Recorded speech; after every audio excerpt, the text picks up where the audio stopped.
Quando nós começamos a ler a palavra de Deus, e está baixando e eu tenho que dar conta, quando nós começamos a ler a palavra de Isaías, onde Deus usa o profeta messiânico para dizer a respeito de muitas qualificações de Jesus Cristo.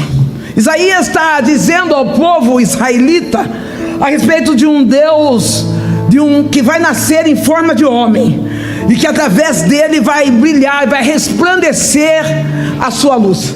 Talvez mediante a pequenez de pensamentos, aquele povo israelita começa a olhar e ver as dificuldades enfrentadas. Ei, querido, as suas dificuldades não se comparam com o tamanho de Deus. Há momentos que nós olhamos para as circunstâncias da nossa vida e começamos a dizer: Deus, será que realmente essa prova é para mim? Será que realmente essa dificuldade é para minha casa? Aí o Eterno está dizendo que se nós conseguirmos passar pela prova e chegar à luz, mediante as dificuldades, aquilo que estava no vale da região da sombra da morte vai resplandecer a luz dele. Sabe o que eu estou dizendo para você? Talvez você chegou aqui com sentimentos de escuridão, com sentimentos de depressão, de ansiedade, de síndrome de pânico, e Deus está dizendo: o que você está vivendo hoje não se compara com a glória que eu tenho a derramar sobre a tua casa. E aí, aquele povo passa por circunstâncias tão difíceis, e quando o Deus de resgate chega, eles estão feridos. É natural, após as lutas da vida, nós carregarmos algumas feridas. Nós podemos ser marcados, mas feridos não. Chegou a hora de você pegar essa ferida e dizer: cicatrizou. São apenas cicatrizes que fazem lembrar o quanto Ele me amou. Marcada sim, diga assim: marcado sim, ferido não. Porque o ferido cheira, o ferido sangra, o ferido machuca, mas aquele que tem marcas, ele traz testemunho daquilo que Deus fez sobre a vida dele. Tem alguém nessa noite que é marcado por Deus? Levanta a mão e glorifica o Eterno.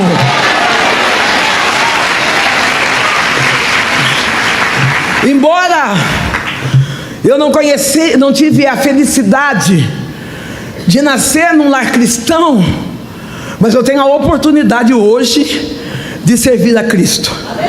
Nós precisamos entender que o nosso Deus, Ele nunca vai chegar atrasado. Aquele que começou a boa obra, Ele é fiel para terminar. Talvez você vai dizer: pastora, eu tive o privilégio de nascer num lar cristão, eu não tive o privilégio de nascer. O que importa é que você chegou. Não importa qual é a origem, da onde você veio, importa para onde você vai. Às vezes nós ficamos tão apegados àquilo que nós éramos no passado, daquilo que nós vivemos no passado, que esquecemos que o nosso Deus, Ele é um Deus de oportunidade. Ele diz: eu não quero saber da onde você veio, mas eu quero saber qual é o destino, para onde você vai.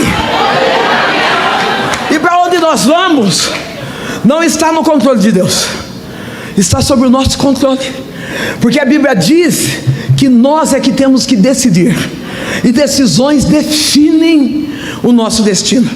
E é baseado em decisões que eu quero falar um pouco daquilo que eu vivi longe dos caminhos do Senhor, daquilo que eu vivi enquanto eu estava em trevas, mas também eu quero testificar, porque quando as trevas saíram, ou melhor, quando a luz surgiu, veio uma nova vida em Cristo.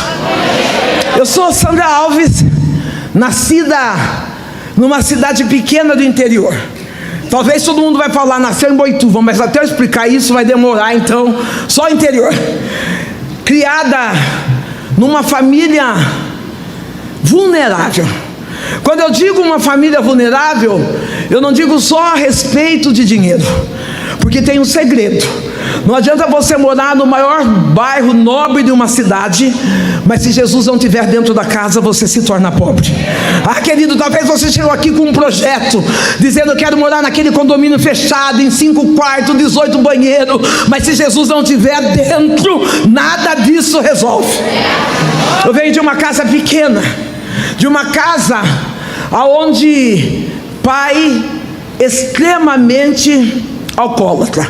um homem que bebia em torno de 2 a 3 litros de pinga por dia, um homem que era agressivo, um homem que, através da bebida, ele foi se deformando na responsabilidade de ser o sacerdote de uma casa. A linguagem do meu pai era a prostituição, era tapa na cara, palavrão, um homem que deixava a sua casa ao léu. Minha mãe tornou-se uma mulher parada, uma mulher lenta, uma mulher sem sonhos, sem expectativa. Eu lembro por algumas vezes, e hoje, lágrimas desceram dos meus olhos, que nenhuma das recuperações que a minha mãe tentou sobre a vida do meu pai, foi colocar meu pai no hospício. E eu chego a visitar meu pai, e eu vi hoje perfeitamente a cena do meu pai amarrado na camisa de força, e eu e minha mãe sentados conversando com aquele homem que tinha o diagnóstico de loucura, um homem que perdeu o domínio próprio. Ei, querido, sobre tudo o que você deve guardar é o teu coração, porque é dele que saem as saídas do que vai para a tua alma. Não deixe Satanás dominar a tua mente, não deixe Satanás manipular teus pensamentos, não deixe de maneira nenhuma dizer que não há um bom futuro para a tua história, porque quando Deus opera, ninguém pode impedir. Meu pai, naquelas circunstâncias, quando ele volta para casa, acontecem algumas crises dentro de casa. Eu sei que eu não vou ter tempo suficiente para falar todas, mas eu lembro de algo que eu preciso expressar aqui. Meu pai, a minha mãe, ela é uma mulher que está em estado de vulnerabilidade, uma mulher que está vulnerável na área sentimental, financeira, e ela resolve ir trabalhar, ou melhor, as portas se abrem para minha mãe. Eu lembro que o primeiro emprego que a minha mãe teve, a patroa dela, no dia do aniversário da minha mãe, uma das datas que eu creio para minha mãe era importante, aquela mulher chega em casa com uma lasanha mais ou menos desse tamanho. Meu pai olha, recebe a lasanha, e quando a patroa vai embora, o meu pai evacuou em cima daquela lasanha. Uma casa perdida em dores. Eu sempre fui uma criança, e se você achar, você vai achar essa criança aqui, uma criança muito sapeca, espoleta, risonha, mas eu tinha uma deformidade. Eu precisava de palavras de afirmação. Do que eu precisava?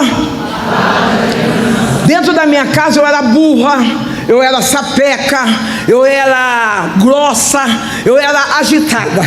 Quando eu chegava em casa com desenho, meu pai dizia assim: ah, esse aí qualquer um faz. Eu estava na alfabetização. Chegava em casa contando uma novidade, eles diziam: ah, você é burra, você não vai para frente, você não vai dar certo. Até que no caminho eu encontrei um amigo da família, que um dia ele parou e disse para mim: Sandra, você fez um desenho? Eu disse: eu fiz. Ele falou: quero ver. E quando eu mostrei o desenho para aquele homem me elogiou. Ele disse: como você desenha bem, como você é uma menina inteligente, como você é esperta, você vai ter muito talento pela frente. E após esse monte de palavras de afirmação, ele me deu um lápis de cor. Passado, pode ser 3 dias, como pode ser um mês, mas passado alguns dias, a mesma cena se repete, e ele me dá uma lata de sardinha. Passado mais alguns dias, a cena se repete, e ele me dá pão, ele me dá bife, e até que esse homem ele me estrupa com 8 anos de idade. Sabe o que eu estou dizendo aqui? Que lá dentro da tua casa você tem que exercer a linguagem de amor. Essa criança que está aí dentro, ela não é sapeca, ela não é burra, ela não é sem futuro. Pelo contrário, ela é o teu filho, o qual você, como mãe e como pai, deve ser profeta, dizendo: eu desejo um bom futuro para a tua história, eu desejo um bom caminho para a tua vida. Ei, querido, quantos lares estão sendo desfeitos, porque nós olhamos para aquilo que é nosso, que nós geramos, e começamos a proferir palavras que colocam para baixo. Mas nessa noite, eu estou falando com a casa firme, com a igreja de Deus vivo, que da boca não sai murmuração, que da boca não sai palavra de baixa autoestima, mas sai palavras de expressão de amor de Cristo dentro do lar. Ah, como foi difícil saber que aonde aquele homem sentava na mesa da minha casa, aquele homem que conversava com meus pais, era o mesmo homem que me liciava e que me estrupava. Dores eu passei na mão daquele homem. Amarguras de alma eu passei naquele lugar. Talvez você vai dizer para mim, pastora, ou talvez Sandra, por que você não contou? Contar para quem? Falar para quem? Talvez você como mãe sentada aí, e eu vou pegar mais na figura materna e menos da paterna, porque eu não tive a presença de um pai. Talvez você como mãe sentada aí, será que hoje você parou para ouvir as novidades que a sua filha trouxe da escola? Ou será que hoje você como mãe chegou uma surpresa dizendo, olha, aqui está lá na sua casa é um homossexual, o que está ali é um drogado, e aí você foi na conversa do que o mundo está falando e esqueceu que o que Deus deu para você gerar não foi para a tua vergonha, foi para a tua dupla honra. Eu vejo tantos lares desfeitos porque não tem coragem de carregar em oração, dizendo, meu filho não crescerá sendo julgado e subjugado pela sociedade, mas encontrará um lar onde eu vou abraçá-lo e dizer, se Deus me deu, tem jeito. Essa é a palavra. O dia aplaude Jesus com força.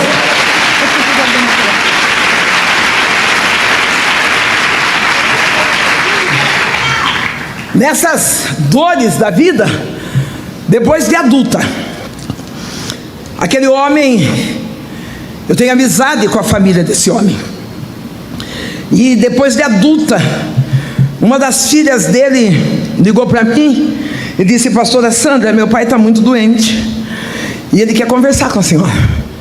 E eu me esquivei. Eu lembro que eu contei uma história, ocupada demais com o ministério, ocupada demais com a chamada. E aí eu falei com Deus, Deus, eu não quero ver aquele homem. Eu já fiz a minha oração em particular e eu já o perdoei. E aí Deus falou para mim, você tem certeza? E eu falei, Deus, é lógico que eu perdoei. E num dia comum, Deus falou para mim, entra no mercado e compra uma lata de sardinha. Quando eu entrei no mercado, comprei lata de sardinha, trabalhei o dia inteiro com aquela lata de sardinha na bolsa, nem bola dei mais, mas quando eu cheguei em casa, Deus me lembrou, pega a lata de sardinha. Quando eu peguei a lata de sardinha que eu fui abrir, eu lembrei da cena dentro daquele mercado. Deus falou assim, aonde teve o pecado, tem que superabundar a graça. Vai lá e perdoa aquele homem. Eu cheguei na casa, aquele homem estava da cama, doente, e eu cheguei pronta para dizer, te amo em Cristo, goodbye, my love to buy. E aquele homem, deitado ali, ele chamou a família, e ele falou, eu preciso confessar. E eu comecei a dizer assim, por favor, para que não fosse expor ali. Ele falou, não, eu quero ir morar no céu. A Sandra, quando tinha 8 anos de idade, eu aliciei, estrupei e a usei durante 4 anos como mulher. Naquele momento nós começamos a chorar, e eu abracei ele, e ali eu pude entender o amor de Cristo para com a minha vida. Talvez você está querendo ter razão, mas eu quero dar uma notícia para você. O importante não é ter razão, o importante é ter paz. Não importa quem feriu, importa que você é maduro o suficiente para perdoar e dizer, eu não ando segundo as razões da vida, mas eu ando segundo a paz que excede todo entendimento, que está no céu. Aquele homem, ele veio falecer, e quando ele faleceu, a família me convidou para fazer o funeral dele. E hoje, aqui no altar, eu posso testificar que todos eles servem ao Senhor, por conta de um pedido de perdão que houve dentro de uma casa. Oh querido, talvez você chegou aqui marcado, chegou aqui dizendo, pastora, eu ando na luz das dores do meu passado. Eu vim aqui para dizer, libera perdão, porque é melhor ter paz do que ter razão. Meu pai, naquele alcoolismo, naquele vício, eu lembro que Deus preparou que nós mudássemos de casa, e a nossa casa ficou numa rua bem próximo a uma igreja evangélica. Ali próximo daquela igreja evangélica era obrigatório caminho, indas e vindas. E eu lembro que o meu pai olhava, quando nós passávamos de frente da igreja em dias de culto, ele via as pessoas dando glória a Deus, dizendo aleluia, e ele dizia, eu não consigo entender, no meio de tantas dores, no meio de tantas dificuldades, ainda tem um povo que está disposto a dar glória a Deus, aleluia. Então esse povo está aqui também. Então já que tá, eu queria convidar essa moça de blusa vermelha. Fica de pé um pouquinho, querida. Relemaia Tove, Relibiolde, Relidefai, Kenirefácia. Enquanto eu prego essa palavra, o Deus diz assim: diga a ela que eu sou o Deus que curo toda a ansiedade. Relemando de que refaia no didequécia. Porque tu não tem o controle de amanhã, e tu tens sofrido dizendo: Senhor, como será o meu amanhã? E o Eterno que chegou nessa noite, nesse lugar, Ele diz: do amanhã cuido eu, apenas descansa e espera, pois diz o Senhor que é Deus. Oh, Halamaia Soui, Elemaia Chou de Rai, que me refaz. Meu pai, aos 37 anos de idade, ele entra ainda bêbado dentro de uma igreja evangélica. Quando ele entra dentro daquela igreja, é liberada uma palavra: eis que eu, o Senhor, o teu Deus, estou te preparando um lugar. O meu pai entrega a vida a Jesus Cristo. Meu pai chega em casa, é lógico que com vestígios do álcool, é lógico que ainda cheirando a pinga, mas ele chega com Bíblia na mão dizendo: Benedita, eu entreguei minha vida para Jesus. Aí sabe o que eu estou dizendo? O Deus de oportunidade está batendo na sua casa. A minha mãe olha aquele homem alcoólatra, um homem que desfez de sonhos, de projetos e de dores sobre a vida dela, e ela duvida do futuro. Ei, Deus, o mesmo Deus que cuidou de você no passado, o mesmo Deus que está cuidando de você no presente, é o que garante o teu futuro. A minha mãe, machucada, ferida, ela pega a Bíblia e começa a bater no meu pai e a proferir palavras de baixo escalão. O meu pai, que era acostumado a revidar, pela primeira vez eu vejo meu pai parado, as lágrimas descendo dos olhos, e ele diz: Benedita, eu encontrei uma paz tão grande, e nada e ninguém vai tirar minha paz. Você tem paz aí? Jesus é a verdadeira paz. Não, se há agito, se há ansiedade, é porque está faltando paz, e a paz se chama Jesus. A minha mãe, bocuda, ela falou alguns palavrões e falou: já que esse Deus de paz está te preparando um lugar, vai para esse lugar.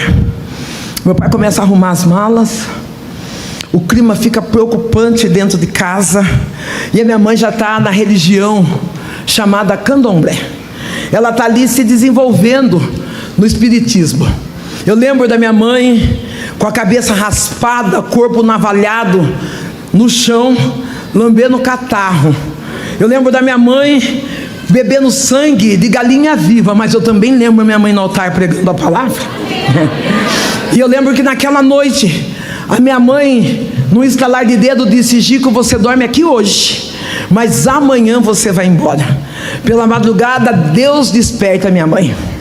E quando a minha mãe é despertada, ela vai acender umas velas, fazer umas ligações para o Exu, e ela vê uma sombra passar perto dela, e ela vai correndo até meu pai.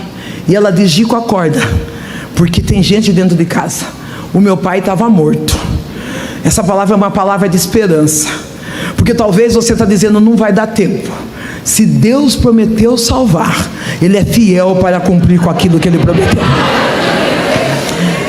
Se eu creio, e assim eu caminho, que se eu permanecer fiel, eu vou encontrar com os meus pais. Meu pai morre e ficam duas pessoas. Fica uma menina de apenas 12 anos de idade e uma mulher, uma menina deformada em caráter, uma menina que rouba, uma menina que está na prostituição, uma menina que fala palavrões pesados, uma menina que bate no rosto da mãe, que arranca a roupa da mãe na rua. Talvez alguém vai dizer: pastora Sandra, aonde você aprendeu isso? Em casa. É essa criança sua, que ela grita, que ela esperneia, que ela se joga para trás, que ela conta mentira. Não foi na escola. A criança é reflexo daquilo que ela vê dentro da eu era reflexo do que eu via dentro da minha casa. Eu tinha crescido vendo a linguagem agressiva, eu tinha crescido vendo os pais trocarem tapa, esbocejar, falar palavrão, e aquilo foi perdurando sobre a minha vida. Embora minha mãe estivesse naquela religião pagã, servindo a espíritos contrários, eu estava na rua, eu estava ali cedendo, não posso dizer prostituindo, porque eu não era uma profissional do sexo, eu estava cedendo o meu corpo para que as pessoas usassem, envolvida na bebida. Eu fui a primeira mulher a desfilar nua numa cidade do interior, eu fui a primeira mulher a fazer alguns vexames na porta da igreja, e aí eu começo o meu testemunho, que é hoje. Eu lembro que ali na porta da igreja, eu chegava seminua e começava a dançar ali. As pessoas olhavam para mim e viam uma aberração, uma mulher já adulta, com alguns dias e algum tempo, alguns meses sem tomar banho. Aonde? Na porta da igreja. Naquela igreja existiam algumas pessoas que ocupam um cargo que é muito difícil, que é a quarta pessoa da Trindade. Aqui não tem, é só naquela igreja. É deixar claro, porque senão vai deixar a igreja ofendida.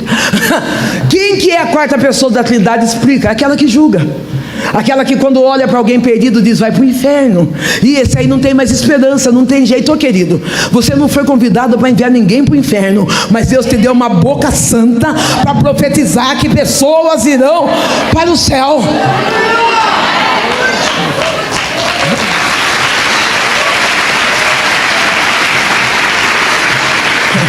Sabe o que me preocupa? Que nós temos facilidade de abrir as portas do inferno. E aí quando nós abrimos a Bíblia declara que a chave do inferno não está na mão nem do diabo. O que será que está fazendo na sua, hein? Solta essa chave. As pessoas olhavam para aquela aberração, para aquela menina de saia curta, seminua, e elas começavam a dizer: vai para o inferno. Ah, para essa não tem mais jeito. Mas Deus levantou uma menina de apenas 6 anos de idade. Uma menina que com 6 anos de idade, quando me via dançando na frente da igreja, ela corria até mim, me abraçava e ela dizia: ah, Sandrão, se tu soubesse como Jesus te ama. Você pode olhar para quem está do teu lado e dizer: Jesus, Ele te ama. Tem uma moça de blusa azul aqui, fica de pé um pouquinho, querida.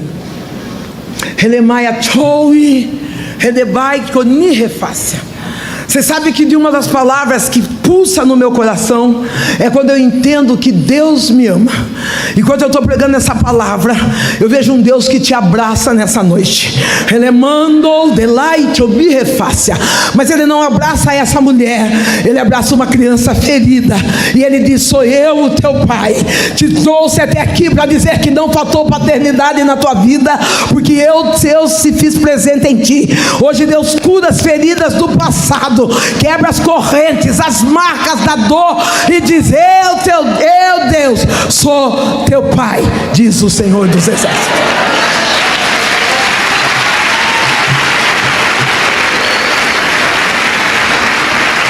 Oh, você fica de pé, preciosa. Quem sabe que é precioso já não precisa nem falar o nome. Relemaio, relibiou de nireface. Até aquele momento eu não sabia o que era amor. Eu conheci o amor através do sexo, da bebida, através do corpo que eu cedia. Aquela menina, ela me abraçava sem que eu precisasse pedir nada, e ela dizia: Deus te ama. Enquanto eu estou aqui, eu vejo Deus curando feridas de relacionamentos. Relemando de que refácia. Coração está ferido, magoado, porque tu diz: Senhor, sou bem sucedido em tudo, mas o amor parece que não anda, não decola. Mas o Eterno diz: o que eu tenho é bem maior, pois só eu sei do amanhã. Recebe um abraço de Deus nessa noite. Ele cura essa ferida sentimental e diz: o que eu tenho para você é maior do que você perdeu. Aguenta firme, diz o Senhor.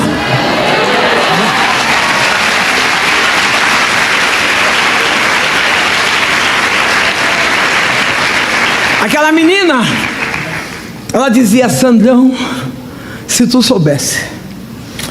Quantas vezes a gente esquece o quanto Deus nos ama. Eu já assistia cultos pela televisão, Eu assistia cultos aos sábados, fazendo um copo de caipirinha com a minha mãe, e os pastores da televisão diziam: olha, você que está com o copo de caipirinha aí em cima da mesa, Deus tem uma palavra para você. E aí minha mãe pegava aquele copo de caipirinha, bebia pinga e dizia: é para nós, Deus. Deixa eu beber antes que você leve o que sobrou.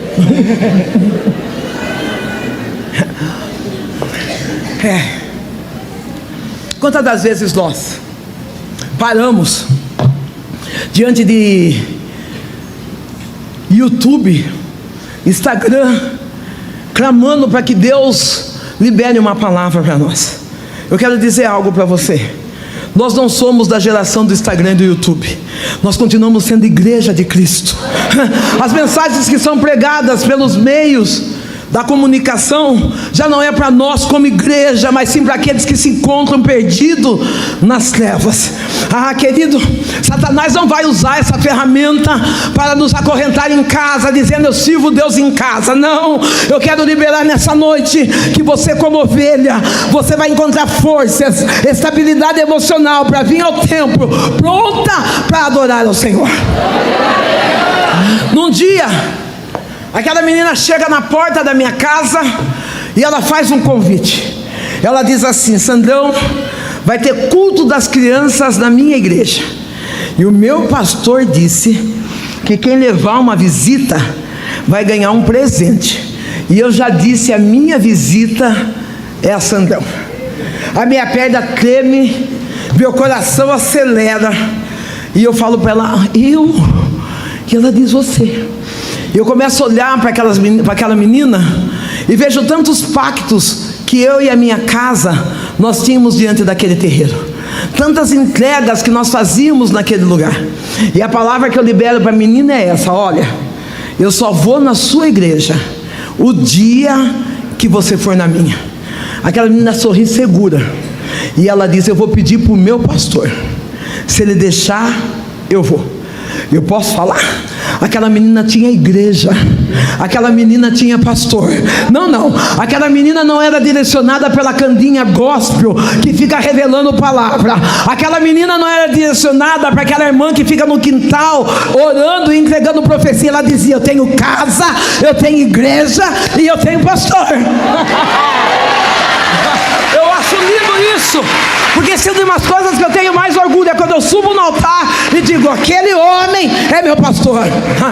Talvez você não se reconheceu como ovelha ainda. Ô pastora, eu vou ficar de costas para o pastor. Talvez você não se reconheceu como ovelha ainda, está se portando como bode. Qualquer coisinha desvia, qualquer coisinha para, qualquer coisinha muda de ministério. Ô querida, confunde Satanás na noite de hoje. Diga para ele: eu não vou parar, eu não vou sair do lugar, porque eu sei em quem eu tenho crido, e no tempo certo ele vai me exaltar. Aquela igreja só é boa, a outra igreja só é boa, sabe por quê? Porque você não chegou lá ainda. Às vezes a gente olha para a grama do vizinho e fala: uau, é artificial. Nós precisamos cuidar daquilo que é nosso. Precisamos firmar os nossos passos na rocha que é Cristo, e dizer para Deus: eu não estou te servindo por conta daquilo que o Senhor vai fazer, eu te sirvo por aquilo que o Senhor é. E o Senhor é Deus, é aqui na casa firme, o Senhor é Deus da quadrangular, o Senhor é Deus da congregação. Então onde o Senhor me colocar, eu vou dar frutos e serei um avante mensageiro da paz. Aquela menina, quando eu faço o convite, ela tem apenas 6 anos de idade. Ela não é profeta, ela não é pastora, não é missionária, não é evangelista. Eu vejo algumas pessoas que aqui também não tem. Algumas pessoas que só falam: eu não ganho alma para Jesus porque eu não sou pastor. Eu estou até pensando, sabe, pastor, em mudar de ministério, porque naquele outro ministério diz que vai ungir eu a missionária. Ô querido, O nosso chamado não vem através do óleo que é deitado sobre a nossa cabeça, mas sobre o sacrifício que Jesus Cristo fez na cruz do Calvário. Não, com óleo, sem óleo, eu prego o Evangelho, porque aquele que eu tenho crido, ele desprega em tempo e também fora de tempo. Mas se o seu problema for unção, hoje teve coleta de quilo, a gente pega óleo só e unge você. Para de ficar andando atrás de títulos, para de ficar andando atrás de reconhecimento. O lugar de reconhecimento é no ML. Aqui é lugar de vivo adorar o Senhor.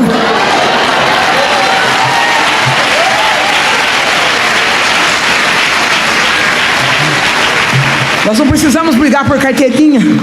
Aquela menina chega e ela diz: eu vou pedir para o meu pastor. Ela vai embora e eu entro cheia de ego para dentro de casa. Dou risada, minha mãe já é mãe de santo na época, e eu disse: mãe, a cretinha lá de 6 anos veio convidar para ir na igreja. Ela falou: e você vai? Eu falei: eu convidei ela para ir no terreiro. Nós caímos na risada, e a minha mãe disse assim: coitado, os crentes não têm potencial para segurar nós. Quando passou de 7 a 8 dias, aquela menina linda chega na porta da minha casa, sozinha, de Bíblia na mão, bate palma, eu vou atender. E ela disse: Sandrão, eu vim para ir na sua igreja. Eu olhei e falei: na minha? Ela falou: porque eu falei com o meu pastor, e o meu pastor disse que eu posso ir sossegada, porque o próprio Deus vai comigo. Era uma noite de sexta-feira, e de sexta-feira, para aqueles que batem tabaque no candomblé, na umbanda, quimbanda, é a sexta-feira maior. É a sexta-feira onde os espíritos, onde tem mais potencialidade. É onde as mães de santo, pai de santos e tantos outros santos vai até a cachoeira, encruzilhada, fazer entrega. Eu tenho uma notícia para você: o Deus que nós servimos, ele não é um Deus de sexta, ele é um Deus de segunda, de terça. Ele é o Deus que está aqui nessa noite, ele não precisa de sexta para fazer coisas grandes. Ele faz todos os dias da nossa vida. Só quem acredita dá um brado de glória. Só quem acredita que o nosso Deus é Deus de todos os dias, responda um aleluia, para que o céu possa entender que você reconhece a autoridade de Deus. Eu vou com aquela menina no terreiro. Quando eu chego no terreiro, eu coloco ela no primeiro banco. Aquela menina está de joelhos. E por que eu sei que ela está de joelhos? A cortina está fechada, a mãe maior, a mãe de santo, os cavalos. Lá no terreiro, quem recebe guia tem o nome de cavalo. Olha que maravilha. Nós que estamos aqui, nós temos nome de filho. Talvez você não entendeu.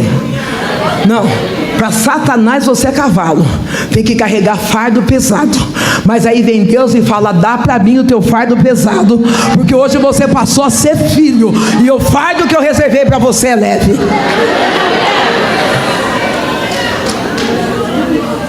A cortina está fechada, nós estamos colocando as roupas, começamos a bater tabaque, e quando abre a cortina, aquela menina de apenas 6 anos, ela está de joelho no chão.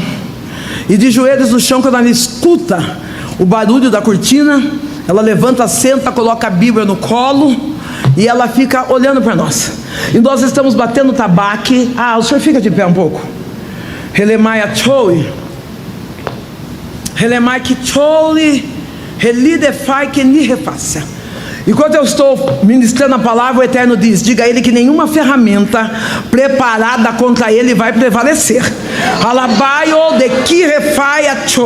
O inimigo ficou furioso, tentando barrar, releminar e assoia papéis. Mas hoje o Deus que é grandão, ele diz: o chamado é teu, a viagem é tua, o negócio é... nenhuma ferramenta contra o teu ministério, contra a tua chamada, vai paralisar aquilo que Deus já designou para ti. Descansa, diz o Senhor. Não tem macumba gospel não, filho.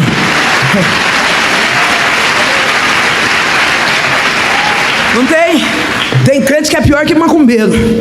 Vê a gente pregando, começa a amaldiçoar, a falar, não tem macumba gospel, está repreendido todo espírito de inveja sobre esse homem.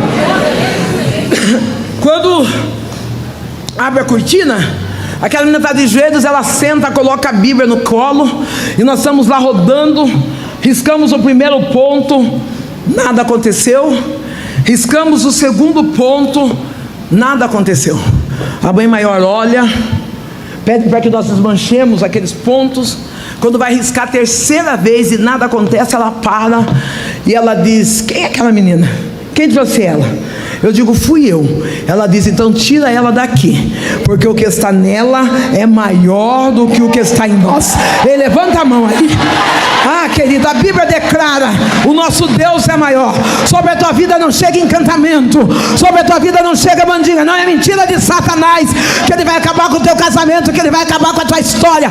Hoje toda ferramenta armada contra ti cai por terra, e o nome do Eterno vai ser glorificado.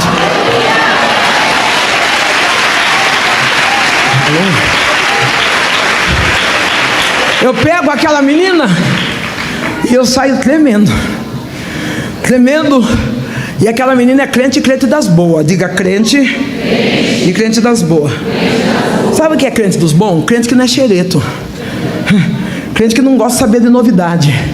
Ela não perguntou para mim assim: Sandra, o que aconteceu? Ela só segurou na minha mão e disse: eu vim na sua igreja, agora você vai na minha?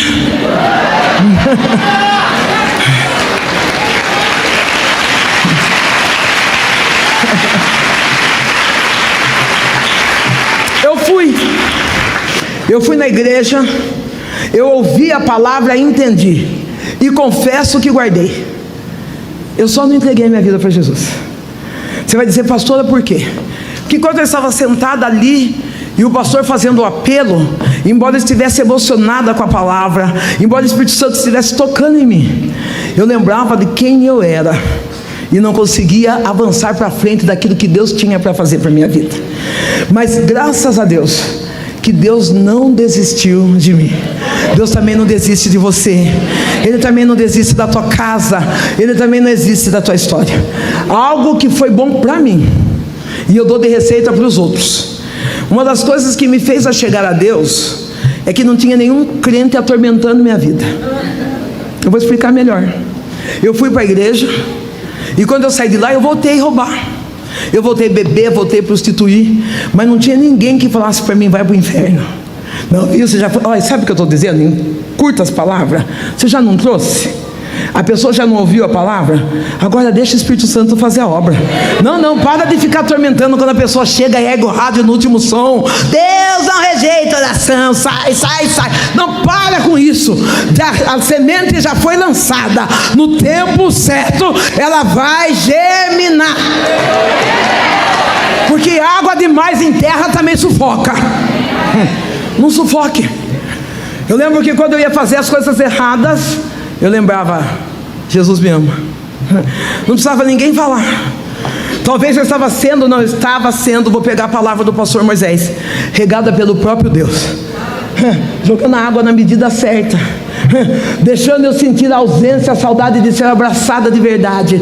Às vezes nós queremos fazer o trabalho do Espírito Santo, e quando nós fazemos o trabalho do Espírito Santo, o espírito de julgo nos pega, porque nós achamos que somos mais crentes, que somos mais fiéis, que somos melhores. Mas essa noite está quebrado todo o poder da terra, e nós entregamos a nossa casa a Deus, que é poderoso, e Ele fará coisas maiores do que nós podemos imaginar. Depois de um certo tempo, eu entreguei minha vida para Jesus, e hoje eu estou aqui feliz, contando o quanto Deus tem sido bom para mim, contando que Deus me tirou do lamaçal do pecado.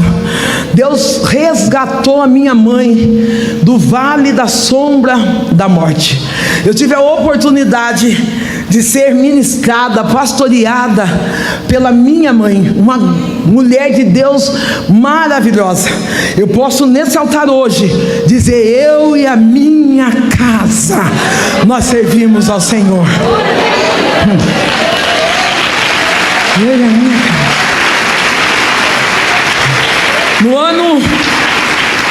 No ano de 2017, eu vinha vindo de algumas situações delicadas.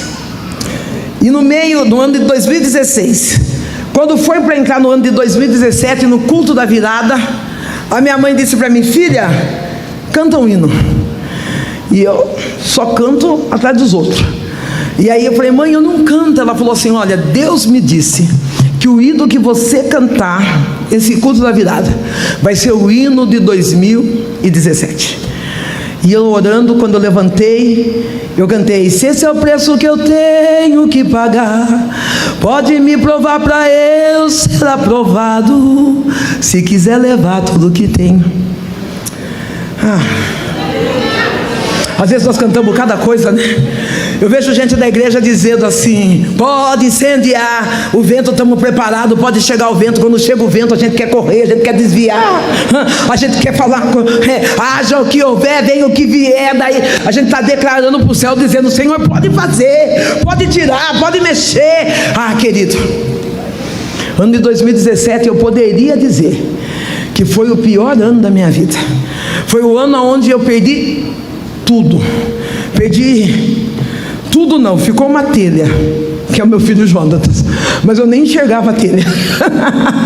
Eu perdi ministério, perdi relacionamentos, perdi amigos. E aí também vou deixar uma outra dica: amigo do seu inimigo não é seu amigo.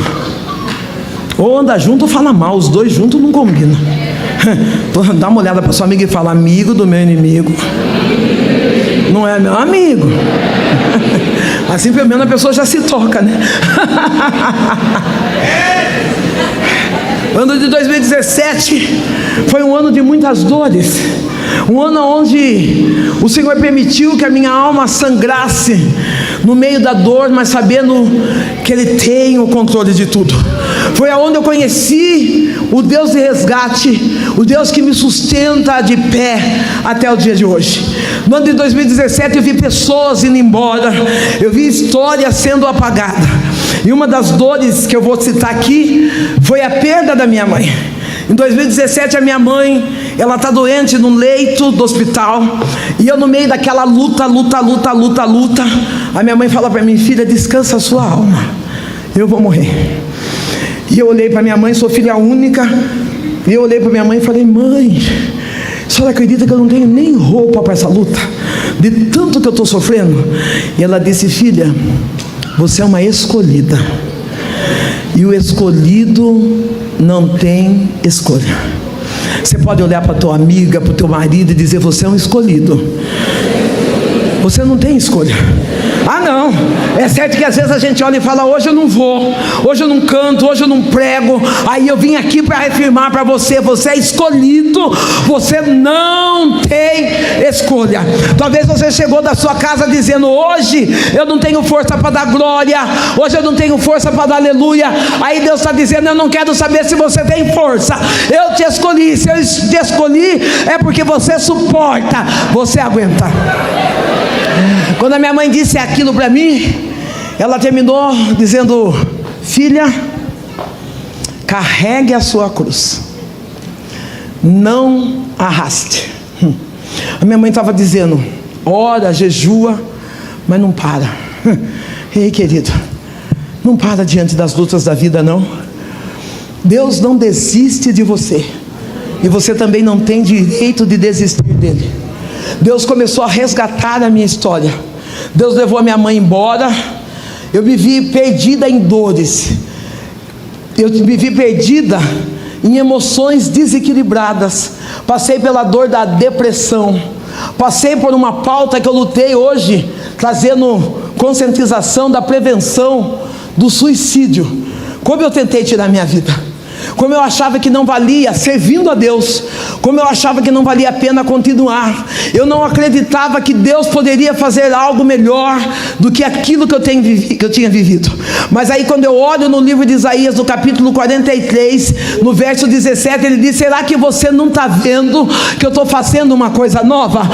Querido, não importa como você viveu no passado, Deus está dizendo: eu ainda vou te surpreender nesse presente. Não, eu tenho uma palavra do céu para você. você. O Deus de resgate chegou aqui para arrancar suas dores e dizer que o que você viveu no passado não se compara com o teu presente. E o meu futuro, Deus, Ele está escrevendo.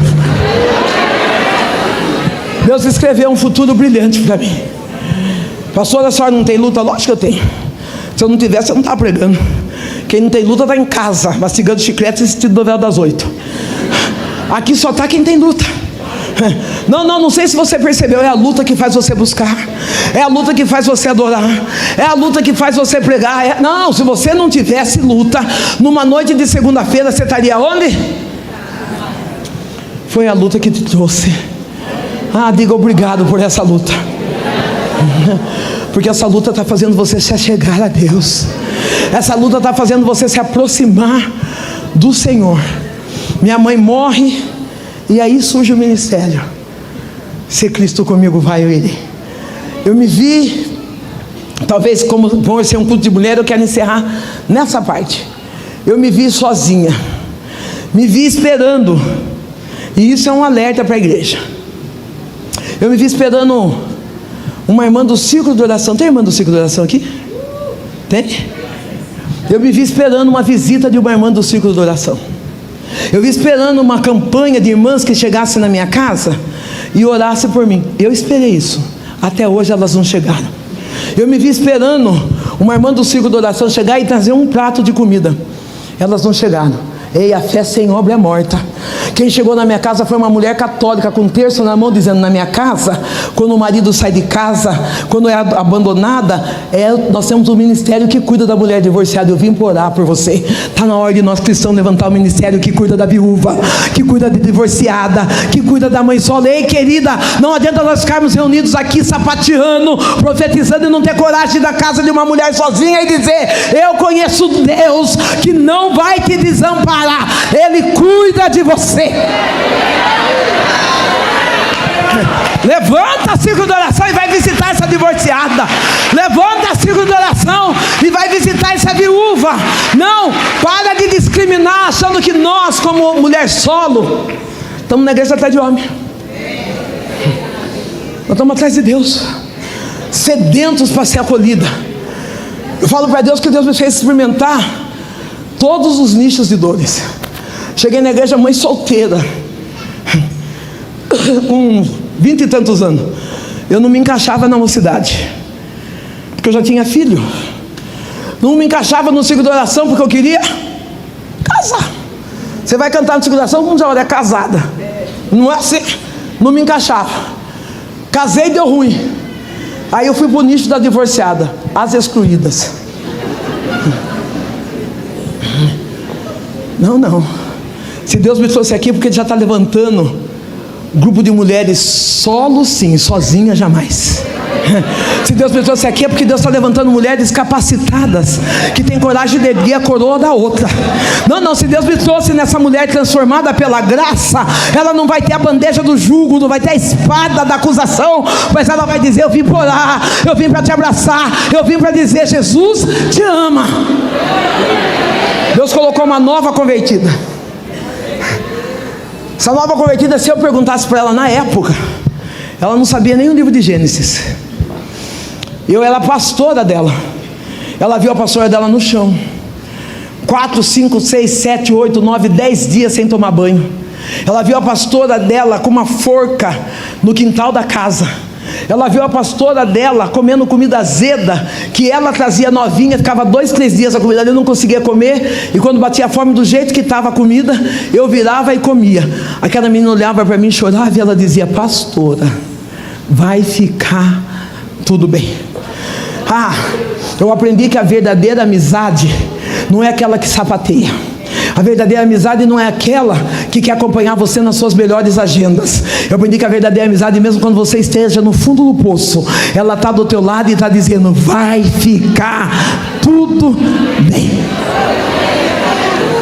Eu não sei como, não sei por onde, mas um dia essa menina chegou em casa e ela disse: pastora, ligaram para a senhora ir pregar. Eu não era uma pregadora itinerante, eu era uma pastora local. Eu falei: para mim, eu quero morrer, não vejo a hora de me matar, não aguento nem ficar de pé. E ela correu, escondeu, então eu não vou chamar ela. E ela disse para mim: pastora, prega hoje e se mata amanhã, vai. E eu estou aqui hoje para dizer que aquela luta não me matou. Essa luta não, declara hoje, essa luta não vai me matar. Não, essa luta não é teu final. Deus disse para mim: eu vou mudar a tua história. E num outro tempo eu venho para contar. Eu vou mudar a tua história. Deus restaurou a minha identidade. Deus me levou e me leva a pregar fora do país. Deus restaurou a minha comunhão com meu filho, que hoje tem 39 anos. Deus me curou do câncer. Deus está fazendo milagres na minha vida. Pastora, tem luta, vou dizer de novo, se eu não tivesse luta, eu não estava aqui. Mas aonde abundou o pecado, superabundou a graça. E pela graça, eu sou uma mulher transformada, que crê no poder sanador de Jesus. É a graça. Você pode ficar de pé? O grupo de louvor está aí? É pela graça. Pela graça que Deus curou as dores da minha alma. Pela graça que Deus trouxe uma verdade que, embora dolorida, tem me colocado de pé todos os dias. Quem me acompanhou esses dias da rede social, eu passei, pastor, mostrando para as pessoas que tinham quebrado um dente meu. E aí eu falei: Deus, como que eu vou mostrar um dente quebrado? Eu tinha uma conferência em Jaú com em torno de 3.000 mulheres. Eu falei: Deus, como que eu vou chegar lá sem um dente? E Deus falou para mim assim: quando você era criança, ninguém falou para você: olha o dentinho. Aproveita hoje. Fala: olha a janelinha. Eu entrei numa live e falei: olha a minha janelinha. Foi Deus curando aquela criança que não teve o carinho de um pai. Eu quero dizer para você, pai, grande é a responsabilidade de você que é pai de menina. Seja você um pai que abraça, um pai que acolhe. Seja você o pai que dá um buquê de rosas para sua filha. Seja você o pai que coloca uma mesa posta para sua filha almoçar, jantar com você. Leve sua filha a fazer piquenique. Porque a presença de uma paternidade dentro da minha casa fez com que eu entrasse em amores abusivos, em amores tóxicos, porque eu não sabia o que era um relacionamento de paternidade. Nessa noite eu quero fazer um apelo, que o Espírito Santo de Deus se apegue ao coração dos pais, e que no pai não seja só aquele machão dizendo: cala a boca, aqui quem manda sou eu. Mas que tenha um pai que vem e diga: filha, eu estou aqui para te proteger. Pode chorar no meu ombro, pode contar, porque eu não vim para te julgar, mas eu vim para te amar. E você, mãe, seja a melhor amiga da tua filha. Enquanto você reflete sobre a sua casa, enquanto você reflete sobre a minha, eu quero convidar você, que talvez chegou hoje aqui dizendo: Deus, o que será da minha família? Querido, o amor de Deus é único. Ele precisa primeiro restaurar você. Se Deus não restaurar você, não tem como Ele restaurar a tua casa, não tem como Ele restaurar a tua história, não tem como Ele apagar as marcas que o tempo deixou. Você vai dizer: pastora Sandra, a senhora tem dores? Eu percebi domingo agora. Eu estava na casa do meu filho, e depois de 5 anos eu fui cozinhar. Você acredita que eu achava que eu não sabia cozinhar? De repente o modo mãe ativou. Comecei a fazer comida, falei: não, tem que filmar esse negócio, vai que é a última vez. Eu falei: sabe o que eu estou entendendo? Ainda dá tempo de Deus te curar. Você não vai ficar meio curada, você vai voltar no estado original. Não, quando quebrei um dente, eu disse: olha o dentinho. E eu fui curada da criança que ninguém viu. Quando eu cozinhei, eu vi a mulher que ninguém viu. Nessa noite Deus está vendo você. Ainda que ninguém esteja te vendo, há um Deus que está vendo você. Deus, Ele é poderoso para entrar no mais profundo abismo da nossa vida e fazer algo novo. De uma mulher que saiu do lixo, de uma mulher que saiu da prostituição, do vício, eu tenho o privilégio do altar de dizer que eu fui a primeira vereadora cristã mais votada na cidade do interior. pastor, e depois vim para São Paulo. Hoje eu estou a segunda mulher mais votada no estado de São Paulo. Sabe o que Deus está dizendo? Ainda antes que houvesse dia, eu sou, e ninguém vai escapar. O que eu escrevi para a tua vida, não, o teu passado, os teus erros, não vai impedir que a glória da segunda casa seja menor. Pelo contrário, Ele é maior. Levanta a mão para o alto, declara: Tu és poderoso, Tu és poderoso, Deus.